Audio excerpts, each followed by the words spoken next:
And then he said, then why are we hiding? Why are we hiding, ya Rasulullah?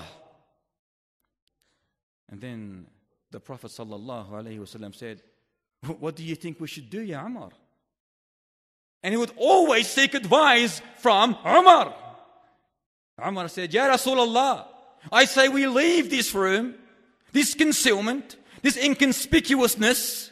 We walk outside, we march the streets, yelling Allahu Akbar, and we circumambulate the Kaaba so they can all see us. And this is exactly what they did. And wallahi, no one dared to raise a finger. When he wanted to migrate to the land of Islam, Medina, the first state of Islam, we know the majority of companions migrated secretly. Did Umar, this courageous warrior, this mountain of faith, did he migrate under concealment? No. He armed himself with a sword, with his armor, his shield, went to the Kaaba, done tawaf, prayed behind the Abrahamic station, and then he proclaimed. He announced to the chiefs of evil, to the chiefs of the pagans, that I am now traveling to Medina. Saying to them, I am migrating to Al-Madinah.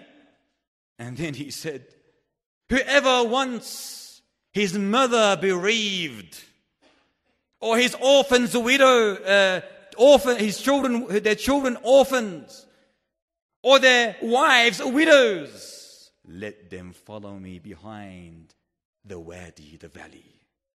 Subhanallah. Allahu Akbar. Let them follow him behind where? The valley. I am ready for you. Did anyone follow him? No.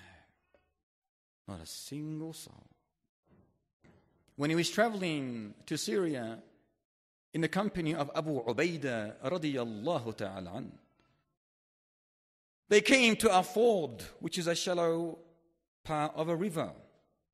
So Umar came down from his mount, from his camel, removed his shoes, placed them on his shoulders, and started crossing the river. Abu Ubaidah was astonished, shocked at this behavior of Umar. He goes, Ya Amir al-Mu'mineen, O Commander of the Faithful, you are doing this? I do not wish the people in this town to see you in this situation. Did Umar accept this statement from Abu Ubaidah? No. He goes, Ya Abu Ubaidah. He retorted him, retorted severely, responded vigorously, harshly to his companion, the great companion Abu Ubaidah, saying to him, had anyone said what you just said, other than you, Ya Abu Ubaidah, I would have made him an example for all the Muslims. And he was known for that. And then he said his golden statement that should be written in the homes of every single Muslim home, engraved on your soul, flowing through your veins. He said his beautiful golden statement. And this, never ever forget it. We were the lowest of people, he said. The lowest. And Allah Ta'ala honored us by giving us Islam. Honored us by giving us Islam. And then he said, whoever seeks izzah, honor, glory, dignity in other than Islam, he will debase him. He will debase him. He will be humiliated. He will be belittled, disparaged. Can we say the Ummah today? Those were the days when every Muslim, male and female, knew and felt that they had an identity. They had izzah It was embedded in their hearts. They believed in it. They lived by it. They succumbed to it.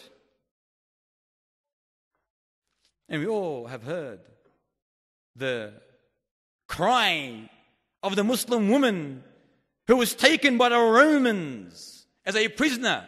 One Muslim woman taken by the Romans as a prisoner. And her historical cry, Ya Mu'tasim. Her historical cry when she cried out after being oppressed, after her dignity and her honor being belittled by the Romans. And the Romans were no little people then.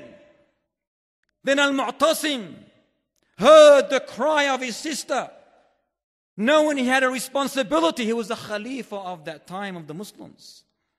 He was the Amir al-Mu'mineen. He knew he had a responsibility, a duty to take care of his flock no matter where they were in the entire globe. So without any hesitance, Al-Mu'tasim sent an army and attacked the Romans in the famous battle called Al-Amuriyah for one Muslim sister when her honor was disrespected, endangered. What would Mu'tasim do today? Wallahi, we are in need of Mu'tasim. What would he say today when our sisters are raped, killed, detained, dishonored, spat at, mocked at, laughed at? What would Mu'tasim say if he saw the killing fields in Shishan, Kashmir, Somalia, Afghanistan, Iraq, Palestine, and across the Asia and the Arab world? What would he say to that? What would Mu'tasim say if he hears the cries, the screams that are coming from the dungeons worldwide, where our brothers and sisters, wallahi, open your eyes, my brothers and sisters, where our brothers and sisters are being boiled alive in vats of water as we speak? What would Mu'tasim say if he sees our brothers and sisters falsely accused and abused, thrown into ghost prisons, black prisons, secret prisons, or any other satanic gulag? What would he say to this? Where they're being raped, sodomized, tortured, burned. The worst atrocities perpetrated against man are being done there. What would he say to this? Where are the leaders? Where is Mu'tasim? Where is Al-Faruq? Where is Salah ad-Din al-Ayyubi? Where is Siddiq, Dhu Nurayn, Abu Turab, Saifullah? Where are they? The majority of Muslims today, leave the leaders out.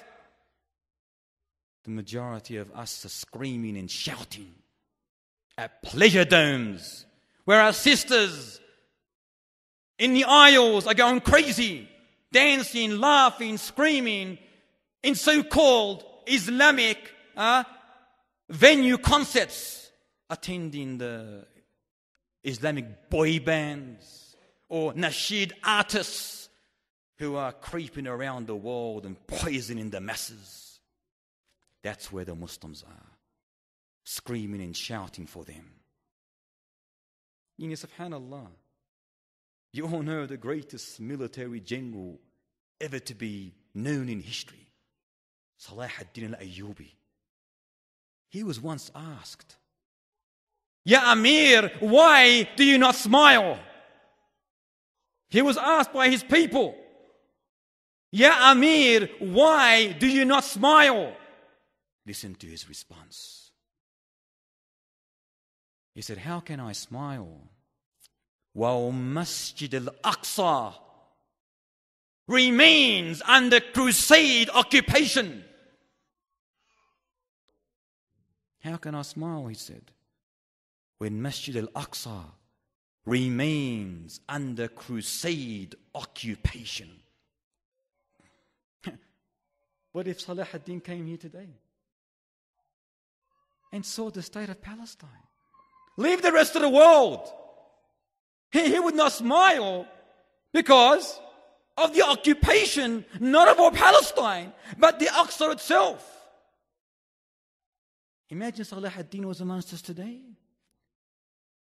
Rahimahullah ta'ala. Where not only is Al-Aqsa, the mosque, the masjid, under Zionist, filthy, dirty hands, but 90% of Palestine has been stolen by those Jews. 90%. Leaving them with a meager iota, 2 strips of lands for them to live in.